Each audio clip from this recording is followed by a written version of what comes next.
Y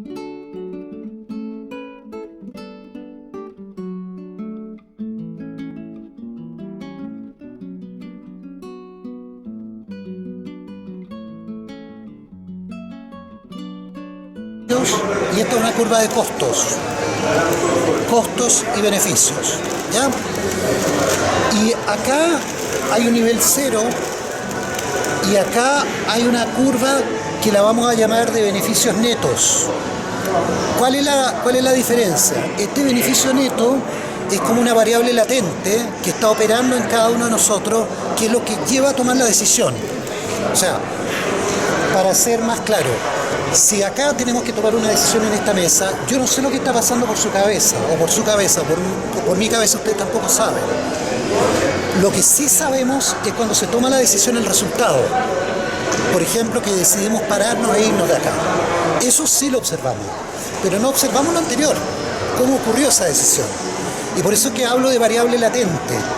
O sea, hay una decisión que cada uno de nosotros tomó, que fue interactiva también, que no la observamos, pero que podemos inferir cómo se tomó esa decisión. A esa decisión yo la estoy llamando W asterisco, que es variable latente. Entonces, si esa decisión fue superior a cero, fue positivo. Si fue inferior a cero, fue negativo. ¿Y de qué dependió esa decisión que tomó cada uno de ustedes y que tomamos el conjunto aquí? De este análisis que hicimos de costos y beneficios, que también es latente, no lo observamos, pero podemos observar sí factores que se relacionan. Por ejemplo, un factor, que todos somos seres humanos y todos tenemos estómago y todos teníamos ganas de almorzar a esta hora, todos tenemos, ya, entonces ese ya hay una ciencia biológica que nos da antecedentes sobre eso, y yo digo, ya, ese es un factor que me ayuda a explicar esta decisión que tomó el grupo, si seguir o seguirse. Entonces yo la coloco en mi modelo explicativo. ¿Me entienden? Pero lo que vamos a observar finalmente, no vamos a observar la decisión óptima, sino que el resultado de la decisión óptima. Entonces eso es lo que tratamos de hacer a nivel micro. Tratamos de entender cómo el gobierno local, la municipalidad, el consejo municipal, el alcalde, toman estas decisiones, y lo que observamos son los resultados, si votaron que sí o votaron que no. Lo que observamos es si invirtieron más o no invirtieron. Lo que observamos es si habían oficinas de reducción de riesgo o no había, cuánto personal había o no. Y nosotros entonces vamos a buscar esos factores que vamos a relacionar con esas decisiones para explicar las decisiones. ¿Se entiende? Ya, y el nivel macro es que todas estas decisiones de la macro teoría operan en red. Entonces acá está la decisión del gobierno municipal, y acá está normas administrativas, legislación, normas constitucionales, regímenes internacionales, etc. Entonces todo este conjunto explica las decisiones. Para verlo en este esquema que hice acá, imaginémonos que acá está el consejo municipal y el alcalde que toma sus decisiones, y están relacionados con esta escala a nivel nacional, regional, internacional, con esta escala que es la misma municipalidad, las distintas oficinas municipales, con esta escala que son la comuna, centros de investigación, organizaciones sociales, participación social, y con esta gran escala que es el mundo biofísico de la comuna. Eso lo tenemos que relacionar con estas decisiones para explicarla. Entonces ese es el nivel macro. Y bueno, las implicaciones son bastante interesantes, porque las municipalidades y los gobiernos locales no necesitan que nosotros les vayamos a decir que la estructura municipal tiene que funcionar bien. Ellos lo saben mejor que nosotros. O no necesitan que les vayamos a decir que es necesario más participación social. Ellos lo saben mucho mejor que nosotros. Los Dideco, mucho mejor. No les vamos a decir nada y no vamos a tener ningún impacto. Pero si nosotros vamos y le explicamos, ¿no?, cómo se están conectando decisiones que ellos están tomando con información más completa y resultado, y podemos decirle, con esta información usted mismo haga una evaluación, sí va a tener resultado. El trabajo que has presentado, porque prometedor para la ciencia política, para la gestión pública y muy interesante e importante para los municipios. Creo que se están trabajando variables y recolectando datos y que no se han operacionalizado mucho en trabajos actualmente que tratan de ver el tema del riesgo. Así que, ahora, tú decías al principio que se trata de un análisis de la toma de decisión, ¿no? De la adopción de decisiones. Ya. Y lo que a mí no me ha quedado claro, pero puede ser por este macro contexto, es que no me ha quedado claro si lo que estás planteando es el estudio de factores, de variables, de contexto, de procesos, hablabas de factores y de procesos en un momento ex ante de la decisión. Sí, de ¿ya? Pero después hablas de que tomarás en cuenta los resultados de la decisión. Entonces, ¿qué queremos explicar? Yo no tengo tan claro qué es lo que tú quieres realmente observar. La decisión es el objeto central, como señalabas, pero la vas a explicar a partir de los procesos y factores que influyen en ella en un momento ex ante. ¿Sí? Claro. Y entonces, ¿cómo la vamos a articular esto en la investigación, como lo estás haciendo, con los impactos o resultados de esa decisión? Sí, sí. ¿Ya? Eso en primer lugar. El otro me pareció muy también interesante, que me gustaría conocer más, no es el momento ahora, pero estos gráficos que tenías de costos y beneficios de la decisión, ¿eh? Sobre todo para ver qué variables consideraste para hacer estas tablas, estos gráficos finales. Incluso la pregunta de investigación que planteaste inicialmente, o sea, dijiste, mi objeto es toma de decisión, pero dices, aquí las preguntas son, ¿cómo fortalecer a las municipalidades? Sí. ¿Qué capacidades tienen? Entonces, pero en esta pregunta no está incorporada la decisión, sí, que es el objeto central. Sí. A lo mejor porque lo has presentado tan así, en fin, este contexto, pero que en la formulación yo creo, debe estar implícita esa interrogante sobre la decisión. Sí. Una de las variables de la literatura que considera importante como variable independiente para explicar la gestión de los riesgos, la reducción del riesgo, es el liderazgo, las élites, su liderazgo. Y tú hablabas de la motivación. A mí me parece como yo no sé, ¿eso está bien definido, ese concepto? Porque motivación, ¿estás motivada hoy para seguir esta tarde, ¿no? O haciendo algo, no sé. La motivación es un concepto bien flu, así, entonces un poco maleable. ¿Cómo lo mide? Sí, ¿qué es? ¿Y cómo la mide, efectivamente? ¿Qué es motivación? ¿Es que es desde la psicología? ¿Es que es desde no sé, ¿no? Claro.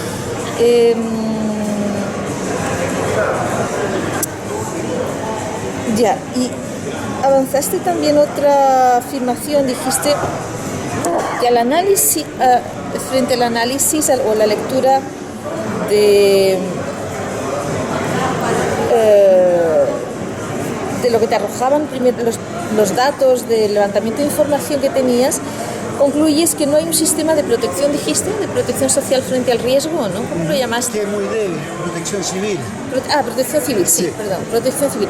Ahora bien, si podemos retrotraernos un poquito atrás, resulta que los municipios sí que tienen un sistema de gobernanza, ya, sí que tienen ciertos recursos también, sí. ¿Qué era la otra variable? Había tres: el sistema de gobernanza, alcaldes motivados, decías. Alcaldes motivados, decías también. ¿No? De acuerdo a la literatura, parece que sí, algo en mayor o menor intensidad o densidades sí tienen los municipios en Chile. Entonces, y dices, pero no hay un sistema de protección civil. Yo no entiendo ese concepto de sistema de protección civil. Un sistema de protección civil no está constituido por todos esos componentes, o sea, liderazgo, motivación, gobernanza. Ahora, que tienen unos municipios un sistema de protección civil más débil, sí, menos protector, por ejemplo, pero tú dijiste, no hay un sistema de protección civil. No lo sé. No sé si podemos decir que Chile no tiene un sistema de protección social de bienestar. lo tiene más neoliberal, o lo tiene más welfare, o tiene... Pero algo hay en políticas sociales, la gente no está... Sí. Entonces eso de, primero, que es un sistema de protección civil, pero seguro que lo tienes, pero sobre todo lo que me interesa es esa afirmación tuya de que no hay un sistema de protección civil. Sí. Que, por lo que yo te he entendido, sí que podría haberlo, pero débil en algunos, de densidad intermedia o de nivel de protección intermedio y alto en otros. ¿No? El primero es que, a ver, ¿qué es lo que observamos y qué es lo que no observamos? Lo que observamos es, por ejemplo, cuando hay un departamento en una municipalidad que es un departamento, una oficina de emergencia. Eso lo observamos. Lo que no observamos es cómo se produce la decisión que lleva a crear a ese departamento o que lleva a inyectarle recursos a ese departamento. ¿Por qué? Porque esa decisión que la toma en un momento dado el Consejo Municipal, no es igual a que exista el departamento. El departamento es el resultado. Ahora, pero para que exista ese departamento tiene que haber una decisión. Ese departamento no existiría si no se ha tomado una decisión antes, si no ha habido un plan de desarrollo comunal que se toma por una decisión, si no ha habido un presupuesto que anualmente se toma por decisión. Entonces la pregunta es del análisis institucional, ¿no? ¿Cómo podemos relacionar esto que observamos, lo que observamos el departamento, el número de funcionarios? Eso lo observamos, lo podemos cuantificar. Pero ¿cómo podemos entender cómo se toma esa decisión que lleva a eso? Nos parece que la clave es esa, ¿no? ¿Cómo esas decisiones pueden favorecer que haya más departamentos o favorecer que haya más actividades preventivas, que haya más relaciones entre la dirección de obra, la oficina de planificación, qué sé yo, y estos temas? Eso. Y entonces tratamos de entender cuáles son los factores que influyen en esas decisiones que llevan a tener estos resultados. Entonces postulamos que hay un conjunto de factores institucionales donde en la consideración del concejal, del alcalde, antes de tomar la decisión puede ser: ¿tenemos o no tenemos los recursos? Ahí sería capacidad institucional. Otra consideración que puede tener: ¿nos está pidiendo la sociedad local o no nos está pidiendo que hagamos nada? Porque eso va a influir en las elecciones. ¿Te fijas? Entonces todas esas son variables institucionales que influyen en la decisión.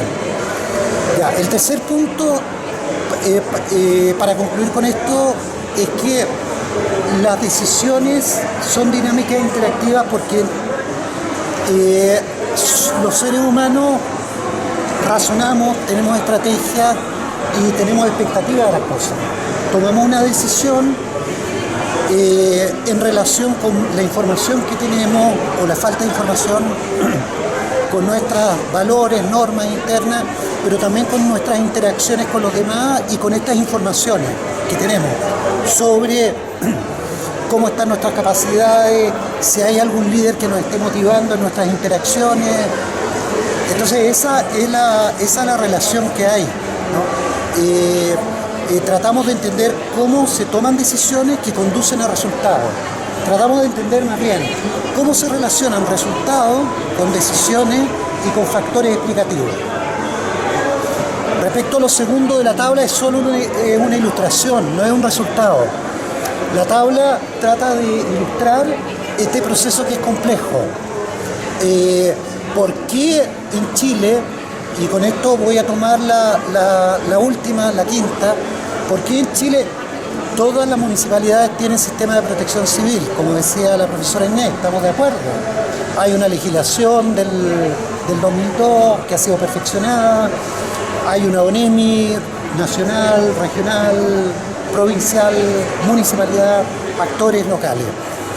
Sin embargo, lo que observamos en la práctica, véase por ejemplo terremoto del año 2010, es que esos sistemas operan con mucha deficiencia, o esos sistemas pueden operar para salvar vidas, han realizado las actividades que están prescritas por los planes de protección civil y emergencia, por los planes de emergencia, de reducción de riesgo. Entonces la pregunta es, ¿por qué razón hay unas municipalidades que operan bien y otras que no? Si todas tienen el mismo plan, todas tienen la misma ONEMI, todas tienen el mismo gobierno regional, todas tienen un presupuesto donde tienen un ítem que es para fondos de emergencia. Y sin embargo, cuando vemos que se produce un desastre, los incendios del 2017, por ejemplo, había municipalidades que ya tenían cortafuegos y no se quemaron las localidades, y otras que no. Entonces, creemos que es más complejo que eso. No basta con tener solamente una ley, una prescripción que dice qué hay que hacer. Acá es más complejo y operan todas estas decisiones. Bueno, y los líderes, yo estoy 100% de acuerdo también que es un concepto etéreo, el de líderes, porque líderes pueden haber, y de hecho hay en las municipalidades con las mejores intenciones del mundo, motivación, pero un líder sin base de apoyo, sin apoyo electoral, sin apoyo en el consejo municipal, sin apoyo de redes políticas, no va a obtener recursos. Entonces, por mucha motivación que haya, más bien tenemos que hablar de atributos de líderes.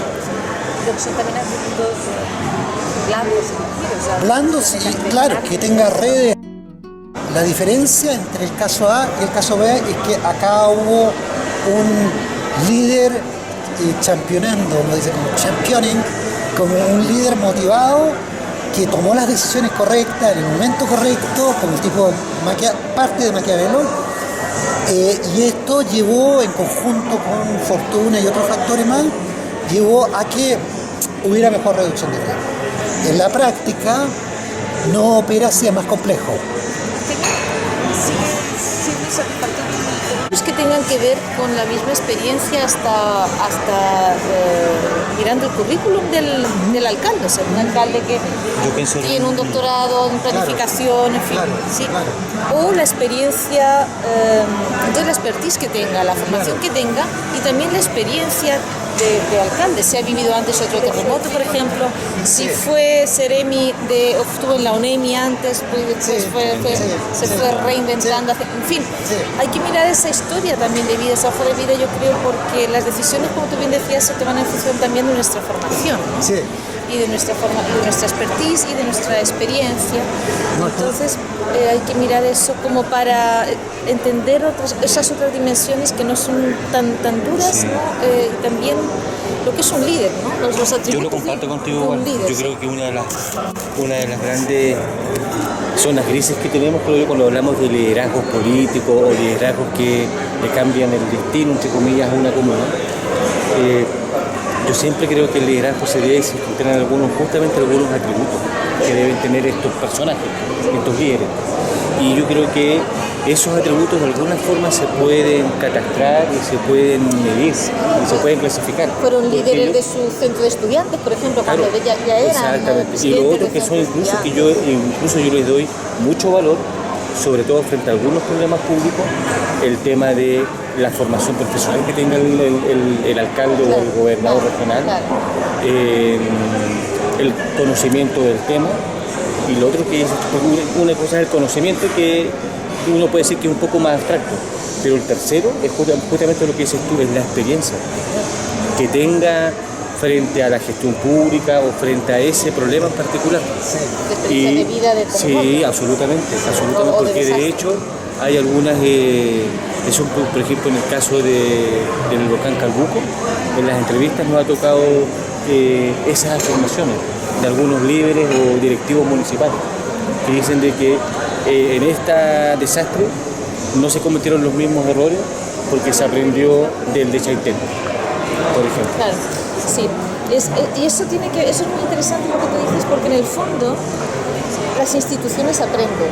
Sí. Y ese tema del aprendizaje tiene que ver con yo creo.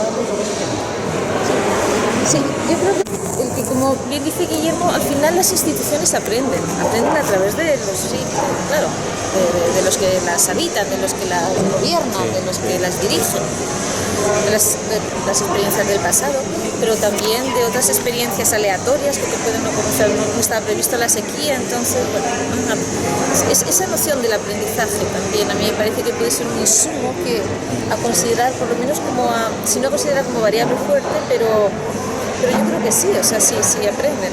Hay un contexto también político que es el electoral, o sea, hasta qué punto también las próximas elecciones que se va a reelegir, que quiere ceder, no sé, influye también en tomar en cuenta más ciertos problemas locales, ¿no? O sea, bueno, uno no puede, ¿verdad?, alcanzar toda la literatura, pero estamos ante gobiernos municipales, estamos ante autoridades que son electas y por lo tanto la dimensión política es difícil de excluirla completamente del análisis, ¿no? Esos contextos políticos que te digo, ¿no? La misma, no sé qué piensas tú, pero no está en planificación, pero la relación de la política del alcalde, el color político del alcalde con el gobierno regional, etcétera, pues a lo mejor le ha dado más facilidades para tener recursos. Entonces hay que ver si es que ellos en estos factores han hecho más gestión, esa gestión ha sido más fluida, no sé, a lo mejor no podemos evaluar si ha sido más fluida o no, porque tendríamos que tener registro de esas entrevistas, o sea, pero podemos constatar que a lo mejor la misma relación que el alcalde esté muy bien preparado, puede tomar decisiones, pero a la hora de la aprobación de recursos el Consejo Municipal rechaza muchas acciones que son buenas, pero que por distintas razones que no sabemos quedan fuera. La dimensión política, por lo menos una mirada hay que hacerla a este asunto, porque al final son eso, gobiernos locales, autoridades electas, igual que el gobierno regional o las CEREMIS, etcétera, ¿no? Sí, esa noción de aprendizaje. ¿Qué más habíamos hablado? Yo creo que tenía otra cosa.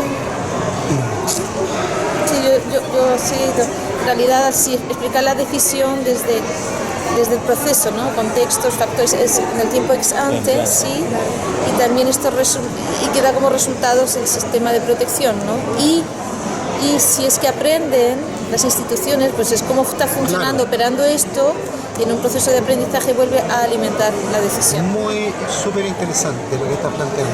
Sí. Y bueno, hiciste una pregunta sobre estas decisiones, resultados, aclararlo un poco mejor. Yo traté de aclararlo un poco más, pero esto que acabas de decir me parece importante porque las instituciones evolucionan. O sea, una municipalidad Tomé o Talcahuano que pasó el año 2010, ya el solo hecho de que haya habido el terremoto, ya el solo hecho de que se tomaron decisiones que explican que actualmente a ese panel de expertos que hicimos en Concepción haya ido un encargado de emergencia que ya nos entregó unos folletos, o sea, digamos, las decisiones influyen en el futuro que van a tener las instituciones. Y esto que acaba de decir Inés, es muy importante porque tenemos que entender cómo que hay una dimensión de evolución de las instituciones. Soy de Leu, ciudad que sufrió por el terremoto y teníamos alerta de tsunami.